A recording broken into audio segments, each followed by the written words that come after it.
Hi guys, Greg at Best Choice Trailers. Today we're going to walk around a Big Tex 12SR 7x12 12,000 pound GVW dump trailer. This particular unit's pretty well stock. I think the only thing we may add to this would be the ramps. Technically you can get this, I believe, without ramps on it, but we add those pretty much to everything. Again, the Big Tex 12SR 12,000 GVW. It's going to weigh in at 3,500 pounds. It's going to give you a net legal payload on the trailer side of 8,500. You're also going to pick up some tongue weight, typically about 15% to the truck. It's going to come in at about 1,800 pounds. It's going to take your net legal payload capacity up a little bit over 10,000 on this particular unit. Now, one thing on this, even though this is a 12,000 GVW, you've actually got the same tire wheel setup and the same slipper spring suspension as would be found on your 14,000 GVWs. So this I'll call, at that 10,000 pound payload, a pretty comfortable mark. So again, it is 7 foot wide. They call them 7. Typically wall to wall inside, you're gonna be about 83 inches. Length, you're gonna be 12 foot inside front to rear. So up front, we've got an adjustable coupler. It's a 2 5/16 inch. It's going to be a Demco Easy Latch. If you're not familiar, as you would lower this down on the ball, that's going to basically come down and close itself. It is a cast coupler, even though it's a 12K trailer. That's a 21,000 pound rated 2 5/16 inch coupler. Safety, of course, chain, standard equipment, and your breakaway cable. It's also got a cold weather wiring harness. It's got a standard 7-pin RV blade style plug, standard on most all modern pickup trucks. It does look like on the end of these now they are starting to imprint the colors on them. So before you had to go by function and position, now to actually, in the event it would get drug on the road, whatnot, it'll tell you which the wire color is for location. Should have been standardized many years ago. Drop leg jacks, standard equipment. If you're not familiar, of course, you got your top line adjustment, but there's also slots every, give or take, 3.5 inches, where you can basically pull it out, pin it. That would be your inner leg, and that way you've only got to crank the top line, which would be your outer sleeve on your jack, the last few inches. Makes it nice. These type jacks generally start with the square ones at a 5,000 to 7,000 pound rating. They're just nice because you don't got to crank like the A-frame bottle jacks. There is a slot to where you can put your remote outside the toolbox. It does have a magnet, so just like I had it, you can put it there. It's got a lockable latch handle. You've also got a 110 volt charger, standard equipment. That's nice because while this will get a charge from your truck side, the odds of the charge from your truck side being all the charge you're going to need, it depends how heavy you're using it. High duty cycle user, probably going to have to supplementally charge via the 110 volt charger. So again, here's your back side of your charger. Now this is a 5 amp hour. I don't know if you can see at that angle. So this is going to be roughly a 140 amp hour Group 24 battery, 5 amp hour charger. You need to charge it pretty much for a full day. So anyway, pump on this is nice. I'll show you real quick one of the newer features. So we'll put it up just a little bit. And so you've got an up coil and a down coil. That's because this is a power up, power down. And I guess I'll show you the gas shock on the toolbox is nice too. Not all of them have that. So again, on the power up, power down coils, you see the little copper looking on the, well, I guess these are both round. Sometimes you see a round and a square, but on the closer round one to me, if I twist this, I want to show you what happens. So basically now they're running on some pumps what I'll call a bypass. So basically this would be a power up, power down on your buttons, but you've also got a gravity bypass down on this coil. And what that significance basically would be, typically if it's power up, power down, if you don't have the power to basically power your motor on your battery side, it's going to open the coil so long as you got a tiny bit of power, and basically open that coil, and gravity is going to take care of lowering the bed down. The problem is, instead of circulating fluid, you're not completing the circle. It's just dumping fluid out of the other side, and it's going to basically overflow your reservoir cap. And it's going to put a quart or so of oil down in the toolbox, which probably going to end up running out your hole. Then the next time you put the dump bed up, you're going to wonder why you're running out of hydraulic fluid. And that's because, again, if your battery's dead, it's going to basically, that coil is going to allow the fluid to pass through, come out the cap, and you're going to lose it. If you know you got a weakened battery, dead battery, haven't used it for a while, again, just opening that up, you can gravity down, it creates a bypass, nobody loses any fluid. If you do ever lose fluid, it's an ISO 32 non-foaming hydraulic fluid.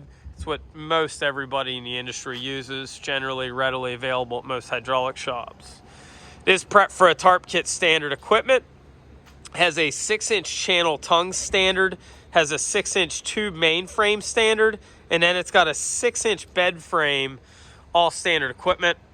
7x12 trailers, if you look around the industry, a lot are going to be a 2-foot side, but some of them, especially depending on the price point, are only going to have a 20-inch side. This one does have the 2-foot sides.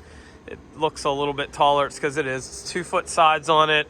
And then you've got a 2x2 tube top rail. So instead of just a rolled top rail, this is tube, comes all the way back, gives a good termination point for your vertical upright stiffeners on the sides, which, speaking of, built onto your upright stiffeners, you've got stake pockets, 1, 2, 3 stake pockets going down on your verticals, and then also you've got one on your rear corner post. And then this actually also has cutouts on either side for stake pockets on the front as well. Sealed beam LED lights are standard equipment. You've also, I'll point out, got a stake pocket on your lower base frame as well for an additional tie down point. Your J hooks going down the sides would be for additional tie off points or tie off to a tarp grommet. As mentioned earlier, this is a 12,000 GVW. Gives you 3,500 pound empty, gives you a net payload of 8,500. Now, again, to be clear, that's on these two axles. Minute you hook a load up to your truck's going to take another roughly 15% to the truck side. So as I did mention earlier as well, your tires on this are a 235/80 R16. Same rubber you're going to find on a 14,000 pound trailer. So again, even though it's a 12K trailer, there's no corresponding rubber that meets this size. So you're basically getting oversized tires. Slipper spring suspension, same it's on a 14,000 pound trailer, it's going to be on this. If you're not familiar with slipper spring, it's just a heavier duty suspension in an eye-to-eye. Requires less service, generally going to be more durable and last longer. You've got the tread plate double broke fenders, so basically 2 breaks in the fender gives extra strength. It's also got the fender support prop in the center. You've got a radial tire. It's going to be a load range E, 10 ply, takes 80 pound of air. You've got your Dexter brand axles. These have the newer style never adjust brakes. So just like a automotive vehicle, there's minimal service required throughout the life. And I can't quite get this one off. It's a little too cold outside here today. There we go.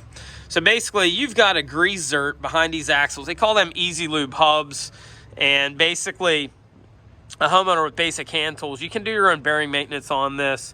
Right now, it's got fresh grease. If you use it, they recommend once a year. Basically, put your grease zert on there, grease gun on there.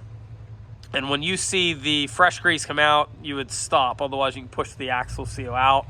Make it super easy for homeowners to do their own maintenance. This is a black trailer, black powder coated. It's also got the black mod wheels for standard equipment. Main frame hinge, got a nice heavy duty hinge on it. This has standard a 3-way gate. So a lot of times in the industry you'll see maybe a 2-way, which would be your barn door. Barn door would allow it to open and then also to spread. This will also lay down. That would be your third functionality. I would say less than half trailers in the industry are going to have that 3-way functionality. Very simple setup at the back. If you do a tarp kit with a sail bar, it's going to lock in to these J's. You've got a very simple setup at the rear that's going to catch your candy cane hoop when you open up your door. You've got zerts on your main frame hinges. You've also got a reinforcement stiffener on that rear gate. And then also, not only do the sides have the 2x2 tube boxed in, but it's also on the rear door as well. You've got your traditional cam bar lock. Now, some just pin down at the bottom. I do like this cam bar lock a little bit better. It goes all the way top to bottom. Gives you some extra rigidity. Ramps, of course, are undermount. You've got your L.E.D stop turn tails and center markers.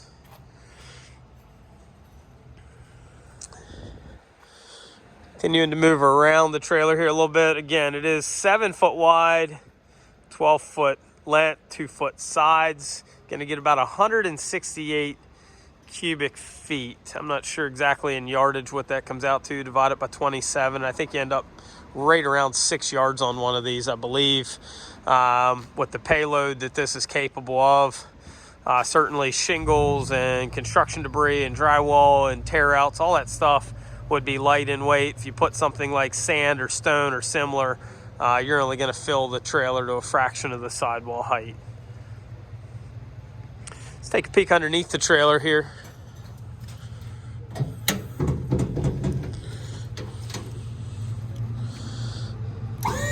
So as mentioned, this is a power up, power down. They use a single oversized piston. Of course, you got your safety prop rod there at the front. You've got your bulkhead. It's actually reinforced 5 different spots. You've got your A-frame tongue coming back and then 3 reinforcements coming off that bulkhead to the front. Undermount ramps. And this piston, I'll be honest, I'm not sure. I believe that looks to be maybe a 5-inch by 34 would be my guess, but it's definitely a pretty oversized piston. It is also made in America. It's made by Stillwell. Stillwell's known for building some nice heavy-duty hydraulic jacks. They do a nice job with what they build, and again, it is made in the USA. 16-inch on center cross members, made out of 3-inch channel. Now you also notice